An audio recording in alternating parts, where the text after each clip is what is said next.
Can an iPhone really replace a pro-level camera? We use a Sony a7 IV to record our videos, and that's what you're seeing being recorded right now. But I also use my iPhone 13 Pro Max, which the names are getting way too long. Let's just call it an iPhone 13. I use that to record B-roll type things, little, extras, that sort of thing.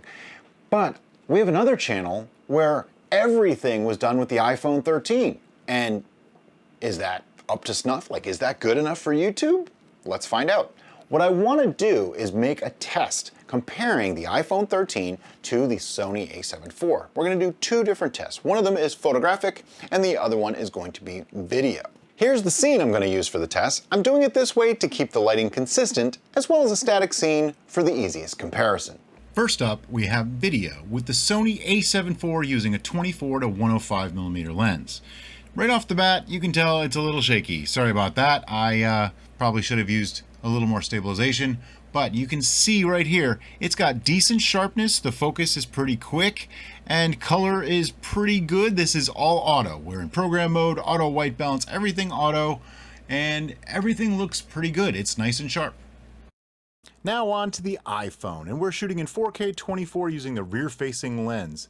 And right off the bat, you can see the stabilization is a little bit better on the iPhone than it actually is in the a7 IV. Now, I don't have steady shot on, the super steady shot on the a7 IV, but what I will say is the focusing seems to be slightly faster on the camera than it is on the iPhone. Sharpness levels, though, I'm gonna give it to the iPhone here. Now, I did have to refocus. See how his face just popped into focus? That's because I had to pop the focus. I hit it just to make that focus back into place. Same thing with the text there. But overall, it's sharper. Is that necessarily a good thing? I don't know. I think Apple definitely adds a lot of sharpening to their algorithm, so their images and their video comes out a little over-sharpened. So who won? Too hard to call when seen this way. Let's look a little deeper. Let's take screenshots of each of those videos. So here's the Sony picture just as a still from the video itself, and then here's the Apple one. And what I want to do is blow these up and put them side by side so we can see the difference. Okay, this is interesting. Can you tell which is which? Which one is the Sony, which one's the Apple? Boom. The one on the left is the Sony. I would have really guessed the Apple just because of sharpness and color. Now here we see a little more to the story. The one on the right is obviously over sharpened, and I think that's why at a first glance the Apple images look so much better. So I'm going to give this one to the Sony simply because by not over sharpening you actually have a little bit more versatility in the files, and I happen to know that it's better at low light than the Apple is, even though that won't be part of this test. Now let's move on to just straight photography, and these are just images taken from that scene. They were the full scene, and I just cropped in really tight. This is about 10x magnification according to my video editing software. And you can clearly see that the Apple image has a lot more sharpening to it, but that also creates a lot of noise in all those shadow areas in the background itself. Whereas when we look at the Sony image, you can actually see the dots from the printing process.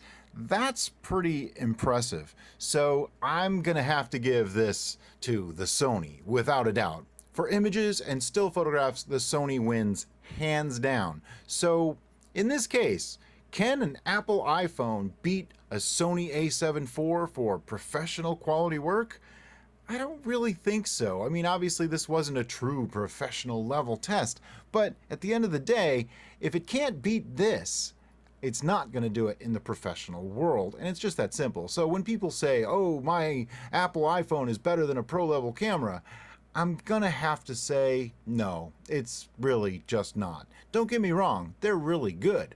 Are they good enough for YouTube? That's a very good question. And honestly, I think they are. In almost 90% of cases, I think the Apple iPhone can totally do YouTube videos just as well as an a7 IV or pretty much any other pro-level camera. Anyway, that's all I got for today. As always, thanks so much for watching, and have a great day.